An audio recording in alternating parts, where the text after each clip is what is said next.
손흥민이 32세 생일에 토트넘으로 돌아오면서 선수단이 본격적인 훈련에 돌입했습니다. 토트넘 클럽은 공식 사이트에 손흥민을 격하게 안고 있는 메디슨의 사진을 올리면서 소니의 특별한 웰컴백이라고 소개했습니다. 이제 토트넘은 다음 달 20일 레스터시티를 상대로 2024-25 시즌 프리미어리그 첫 경기를 치릅니다. 토트넘은 13일 비공식 친선 경기를 치르면서 프리시즌에 돌입합니다. 이제 영국 현지에서는 토트넘의 다음 시즌 꿈의 스쿼드에 대한 기사와 평가들이 계속 올라오고 있습니다. 새로 들어온 선수와 들어올 선수들이 언급되면서 백넘버 조정에 관한 소식이 전해졌습니다. 여름 이적 시장에서 많은 선수들이 영입될 전망이고 특히 그레이와 베리발의 백넘버에 대한 관심이 상당히 깊습니다. 백넘버가 경기 역할뿐 아니라 선배들의 영웅적인 기록과 역사적으로 계승하는 의미도 있기 때문입니다. 최근 토트넘에는 많은 선수들이 빠져나가면서 백넘버에 대한 공백도 스쿼드 백넘버의 이동이 많을 것으로 전망됩니다. 통상 백넘버는 시즌이 시작하기 직전에 최종 결정되는 경우가 많습니다. 이적이 모두 마무리되고 프리시즌 기간 동안 포지션에 대한 확실한 선택이 이루어지기 때문입니다.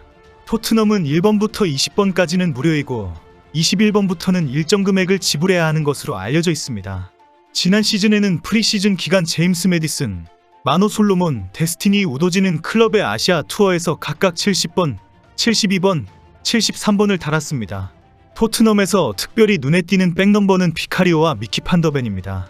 골키퍼 요리스가 토트넘을 떠난 후에 1번이 비어 있었지만 비카리오는 전통적인 1번을 받지 않았기 때문입니다. 비카리오는 최근 인터뷰에서 나는 13번을 가장 좋아한다. 그동안 계속 사용해왔다. 나는 토트넘에 들어올 때 무료라고 설명들었고 기꺼이 13번을 선택했다. 나는 앞으로 계속 유지할 것이다 라고 말한 적이 있습니다. 미키 판더벤은 일부러 돈을 지불하고 37번을 고집했습니다. 최근 인터뷰에서 어렸을 때 안타깝게 세상을 떠난 친구 중 한 명에게 경의를 표하기 위해 스퍼스에서 37번을 선택했다고 설명했습니다. 그 친구가 아버지가 가장 좋아했던 백넘버였기 때문에 토트넘과 계약할 때 37번을 선택했다고 말했습니다. 마침 번호가 비어 있었기에 기꺼이 돈을 지불하고 친구를 위해서 결정했다는 것입니다. 풋볼 런던은 미키 판더벤이 다음 시즌에는 볼프스부르크 시절 입었던 등번호 5번으로 업그레이드될 가능성도 있다고 보도했습니다. 우도지는 현재 38번인데 세르이오 레길론이 토트넘을 떠나면 그의 번호 3번을 입게 될 가능성이 높습니다. 티모 베르너는 현재 16번인데 브라이언 힐의 번호 11번을 물려받기를 원한다고 알려졌습니다. 베르너는 지난 1월 라이프치히에서 이적한 뒤 16번을 달았지만 첼시와 라이프치히에서 등번호 11번을 달았던 경험이 있습니다. 파페사르는 세네갈 국가대표에서 17번을 달고 뛰고 있지만 토트넘에서는 로메로가 차지하고 있습니다. 결국 파페사르는 다음 시즌에 현재와 같은 29번을 달고 뛸 가능성이 높습니다.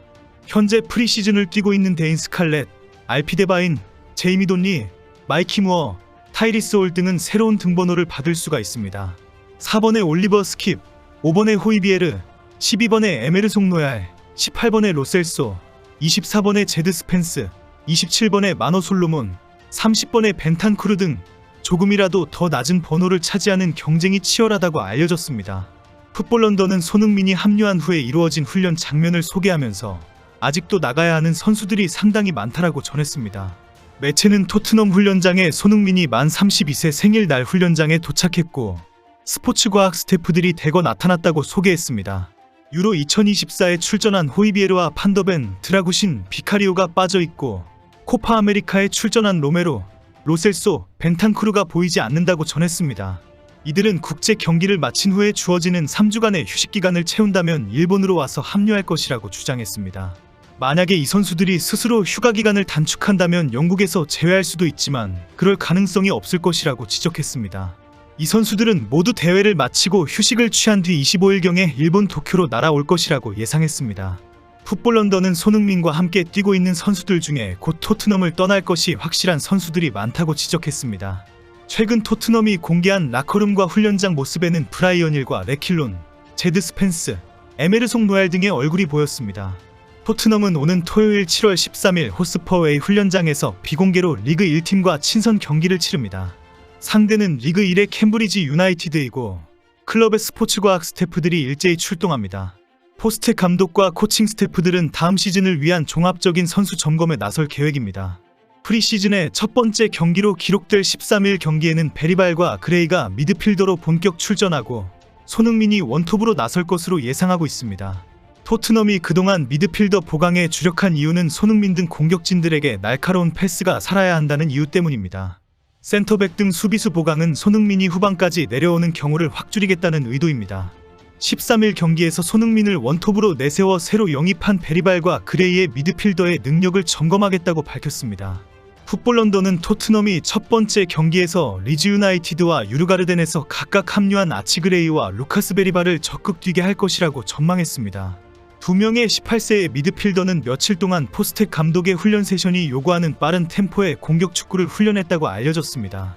매체는 캠브리지와의 경기에서 그들이 선발 출전할 준비가 되었는지 확인할 것이다. 확인이 되면 다음 단계로 끌어올릴 것이다 라고 주장했습니다.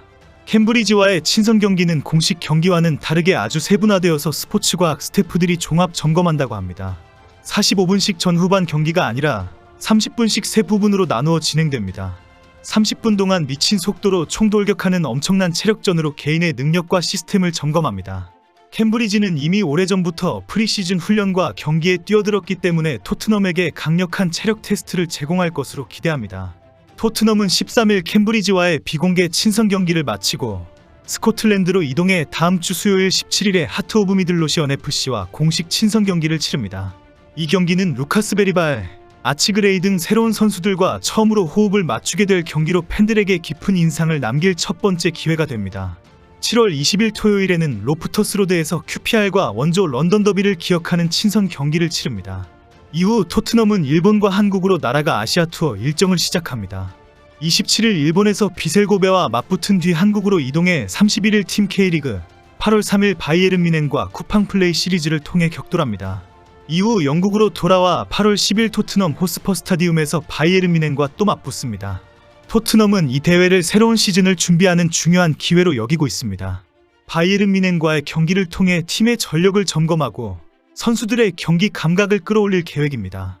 팬들도 이 경기를 통해 토트넘의 새로운 시즌을 기대하고 확인하는 계기로 여기고 있습니다. 현재 영국과 한국에서 다음 시즌 손흥민 원톱에 관한 기사가 많이 올라오고 있습니다. 이런 사단이 발생한 이유는 히샬리송이 토트넘에 그대로 남아있게 되면서 발생한 전망입니다. 히샬리송이 토트넘에 있는 이상 거액의 이적료를 지불하고 최전방 스트라이커를 영입하는 것이 쉽지 않다는 이유입니다. 13일 하츠와의 비공식 친선 경기에서 손흥민이 원톱으로 뛸 때에 얼마나 날카로운 키패스가 들어오는지 지켜본다고 합니다. 20일 QPR 경기는 영국 방송에 의해 대대적으로 중계될 예정입니다. 그레이와 베리발에 대한 관심이 뜨겁기 때문입니다. 이제 손흥민의 새로운 시즌이 시작된 것 같습니다. 큰 기대가 됩니다.